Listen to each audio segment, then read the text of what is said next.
तो साथियों इस लाइन से आपकी प्रतियोगी परीक्षाओं में किस तरीके से क्वेश्चन पूछा जाता है उसके बारे में डिस्कस करते हैं। पहला क्वेश्चन पूछा जाता है साथियों कि विटामिन B1 का रासायनिक नाम क्या है। तो साथियों क्या है, थियामिन या फिर थायमिन ऑप्शन में हो सकता है।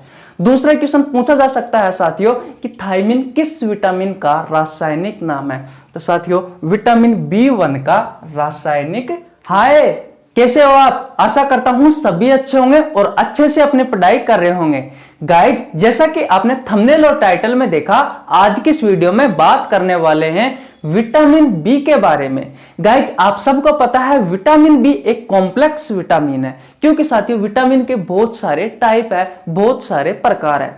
अब बात आती है साथियों कि आपकी प्रतियोगी परीक्षाओं में विटामिन बी से जितने भी क्वेश्चन पूछे गए हैं साथियों, उन सभी क्वेश्चनों के बारे में आज की इस वीडियो में डिस्कस करने वाले हैं, ताकि साथियों आप किसी भी प्रतियोगी परीक्षाओं की तैयारी कर रहे हो, आपको लाभ मिले।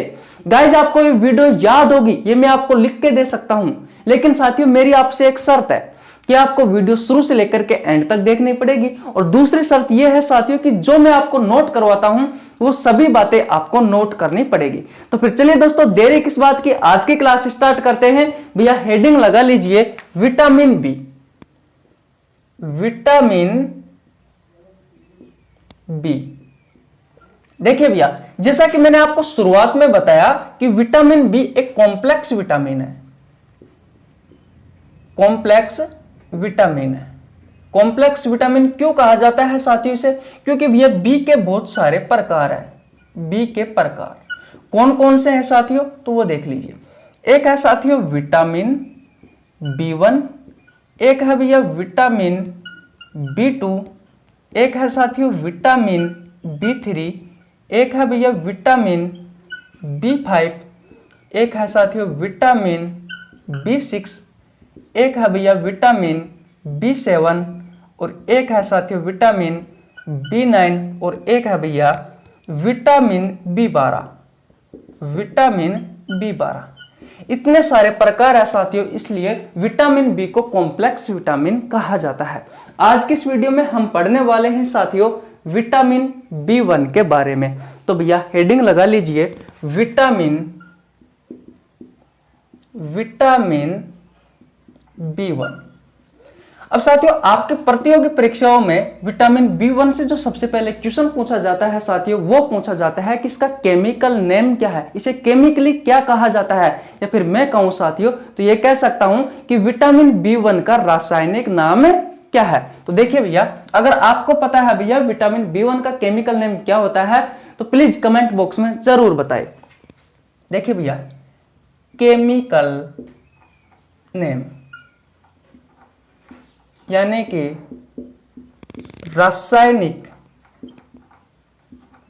नाम। रासायनिक नाम क्या है भैया? इसका रासायनिक नाम है भैया थियामिन। हिंदी में आप ऐसे लिख सकते हो थियामिन, या फिर आप कहते हो साथियों थायमिन, तो ये भी लिख लेना भैया, लेकिन इंग्लिश में ऐसे लिखा हुआ है साथियों एनसीईआरटी में। बात क्लियर है? तो भैया विटामिन B1 का रासायनिक नाम क्या है साथियों? थियामिन। बात क्लियर है? आप थायमिन भी कह सकते हो। तो साथियों इस लाइन से आपकी प्रतियोगी परीक्षाओं में किस तरीके से क्वेश्चन पूछा जाता है उसके बारे में डिस्कस करते हैं।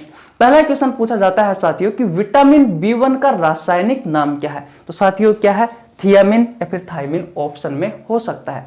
दूसरा क्वेश्चन पूछा जा सकता है साथियों कि थायमिन किस विटामिन का रासायनिक नाम है। तो साथियों विटामिन B1 का रासायनिक नाम है। बोलो, इतनी बात क्लियर है? अब बात करते हैं साथियों इसके सोर्स की। सोर्स, स्रोत, ऐसा क्या खाए साथियों जिससे हमें भैया विटामिन B1 प्राप्त हो। तो साथियों जितने भी बीज है वो सभी साथियों विटामिन B1 के अच्छे स्रोत माने जाते हैं, जैसे कि चावल, गेहूं, बाजरा, मूंग, मूंगफली, और भैया बात की जाए तो दाल, सोयाबीन, जितने भी ड्राई फ्रूट्स है साथियों वो सभी भैया विटामिन B1 के अच्छे स्रोत माने जाते हैं। अगर साथियों आप चावल, गेहूं, बाजरा, मूंग, मूंगफली, दाल, सोयाबीन या ड्राई फ्रूट्स खाते हो साथियों, तो भैया आपको विटामिन B1 प्राप्त होगा। तो अब तक हमने साथियों दो चीजें सीखी विटामिन B1 के बारे में, कि विटामिन B1 का साथियों जो रासायनिक नाम होता है, जो केमिकल नेम होता है साथियों, वो होता है भैया थियामिन या फिर थायमिन। दूसरी बात हमने क्या सीखी कि साथियों ऐसा क्या खाए जिससे हमें विटामिन B1 प्राप्त हो, तो भैया आप ये खा सकते हो चावल, गेहूं, बाजरा, मूंग, मूंगफली, दाल, सोयाबीन, ड्राई फ्रूट्स, इन सभी में साथियों प्रचुर मात्रा में विटामिन B1 पाया जाता है। बात क्लियर है? अब देखिए भैया, आपसे क्वेश्चन पूछा जाता है कि विटामिन B1 किस में घुलनशील होता है। ऑप्शन में हो गया जल में घुलनशील है या फिर वसा में घुलनशील है। तो साथियों ध्यान रखना है, जो विटामिन B1 होता है, विटामिन B1 ये साथियों जल में घुलनशील होता है, जल में घुलनशील होता है। अब साथियों अगर बात चली है भैया तो इसके बारे में भी जान लेते हैं। जैसा कि मैं आपको हर रोज बताता हूं साथियों कि जो विटामिन होता है भैया, ये विटामिन दो प्रकार का होता है। एक होता है साथियों वसा में घुलनशील, वसा में घुलनशील, और एक होता है साथियों जल में घुलनशील। वसा में घुलनशील कौन कौन से विटामिन है साथियों? तो विटामिन ए है, विटामिन डी है, विटामिन ई है, दिख तो रहा है ना आपको? हाँ, और भैया विटामिन के है। और साथियों बात करें जल में घुलनशील विटामिन कौन कौन से हैं, तो भैया विटामिन सी है और भैया विटामिन बी है। और बी के ये जितने भी प्रकार है साथियों, ये सभी जल में घुलनशील विटामिन माने जाते हैं। तो आपकी प्रतियोगी परीक्षाओं में साथियों यहां से भी क्वेश्चन पूछा जाता है, जैसा कि मैं हर रोज आपको पढ़ाता हूं। साथियों अब तक हमने वसा में घुलनशील जो विटामिन है साथियों उनके बारे में हम पढ़ चुके, आपको नीचे लिंक डिस्क्रिप्शन में मिल जाएगा, आप जाकर चेकआउट कर सकते हैं। उसके अलावा साथियों हमने विटामिन सी के बारे में भी पढ़ लिया। अब साथियों हमारा सिर्फ विटामिन में विटामिन बी बचा हुआ है, तो भैया इसके बारे में और पढ़ लेते हैं। आज हम विटामिन बी पढ़ेंगे, फिर साथियों एक एक रोज साथियों इन सभी विटामिनों के बारे में डिटेल में चर्चा करने वाले हैं। बात क्लियर है भैया? आइए क्वेश्चन पर आते हैं। ये समझ में आ गया आपको कि विटामिन B1 साथियों जल में घुलनशील होता है, जैसा कि मैंने आपको यहां पर बताया। बात क्लियर है? ये सभी विटामिन साथियों जल में घुलनशील होते हैं। विटामिन सी भी साथियों जल में घुलनशील होता है। अब साथियों इसके कार्य की बात कर लेते हैं कि भैया विटामिन B1 का कार्य क्या है। तो साथियों पहला कार्य क्या है वो देखिए। पहला कार्य है साथियों कि जो विटामिन B1 होता है भैया, ये कार्बोहाइड्रेट, प्रोटीन और वसा से ऊर्जा के उत्पादन में सहायक होता है, यानी कि ऊर्जा के निर्माण में ये सहयोग करता है। तो लिख लीजिए भैया, विटामिन B1 कार्बोहाइड्रेट, प्रोटीन, वसा से ऊर्जा के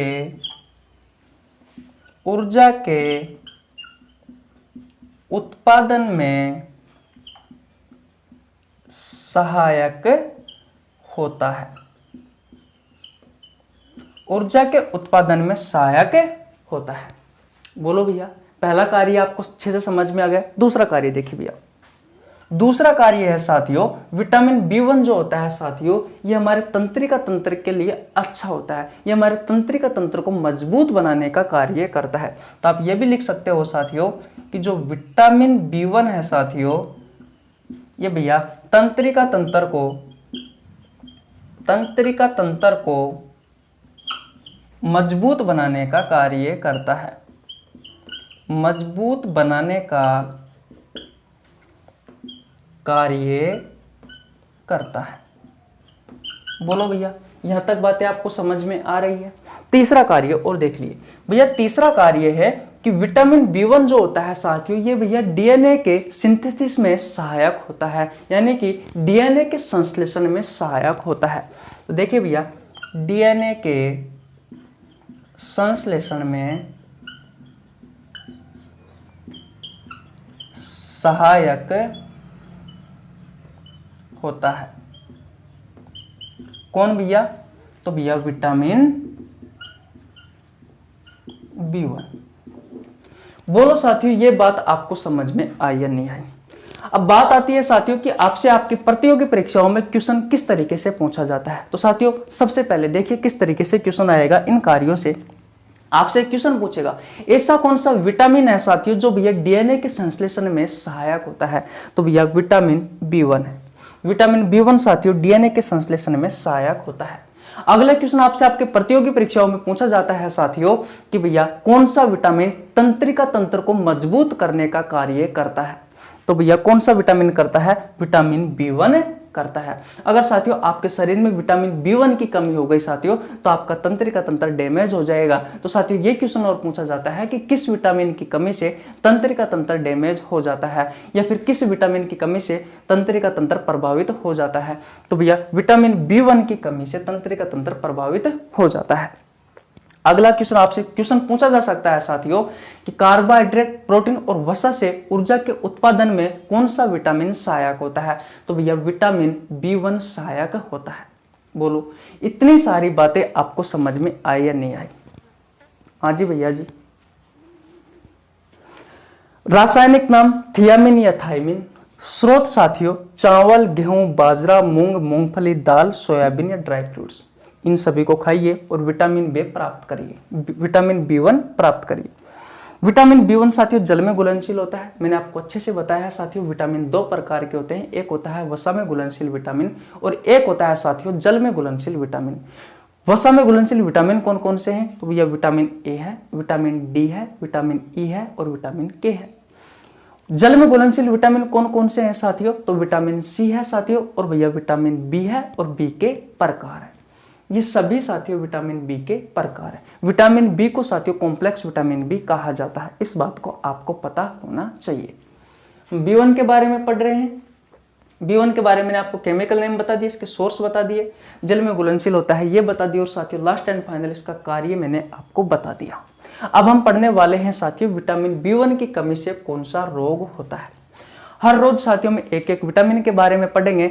साथियों अगर आप कोई सी भी प्रतियोगी परीक्षाओं की तैयारी कर रहे हो, अगर साथियों ये विटामिन क्लास पढ़ लेते हो तो मैं गारंटी के साथ वादा करता हूं आपका विटामिन से एक भी क्वेश्चन नहीं छूटेगा आपकी एग्जाम में।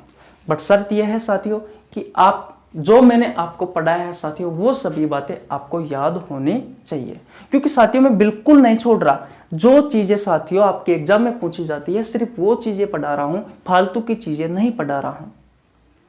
तो भैया जरूर आपको कुछ ना कुछ नया सीखने को इस वीडियो से जरूर मिलेगा। तो भैया अगर आपको हमारी वीडियो पसंद आ रही है साथियों, अगर आपको लग रहा है कि वास्तविकता में कंटेंट उपलब्ध हो रहा है हमें, तो भैया वीडियो को लाइक कर दीजिए, आपके छोटे भाई के लिए एक प्यारा सा कमेंट कर दीजिए। चैनल पर नया है तो चैनल को सब्सक्राइब कर लेना, बेल आइकन को प्रेस कर लेना, जिससे आपके पास हमारी वीडियो का नोटिफिकेशन टाइम टू टाइम पहुंच सके। स्क्रीनशॉट नहीं लिया है तो ले लीजिए भैया, मैं मिटा देता हूं। और साथियों अब हम पढ़ते हैं विटामिन B1 की कमी से होने वाली बीमारी। अगर आपको पता है साथियों किसी को कि विटामिन B1 की कमी से साथियों कौन सा रोग होता है तो भैया कमेंट बॉक्स में जरूर बताएं।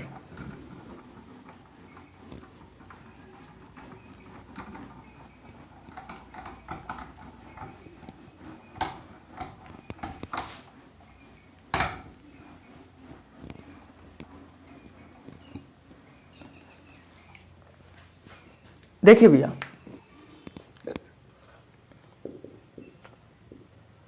विटामिन B1 की कमी से रोग, पहला रोग है साथियों बेरी रोग। ये रोग साथियों लगभग आपकी हर प्रतियोगी परीक्षाओं में पूछा गया है, चाहे आप रेलवे की बात कर लो, चाहे SSC की बात कर लो, चाहे फिर कोई स्टेट गवर्नमेंट एग्जाम की बात कर लो। देखिए भैया होता क्या है बेरी रोग। क्या आपको पता है बेरी रोग क्या होता है? अगर आपको पता है तो कमेंट बॉक्स में जरूर बताओ, मैं बताता हूं। आपके शरीर में साथियों मांसपेशियां पाई जाती है। क्या पाई जाती है भैया? मांसपेशियां पाई जाती है। और मांसपेशियों का कार्य क्या है साथियों? तो भैया हमारे शरीर को मूवमेंट करवाना, यानी कि हमारे शरीर में हिलना डुलना सब साथियों किस पर निर्भर करता है? इन्हीं मांसपेशियों पर निर्भर करता है।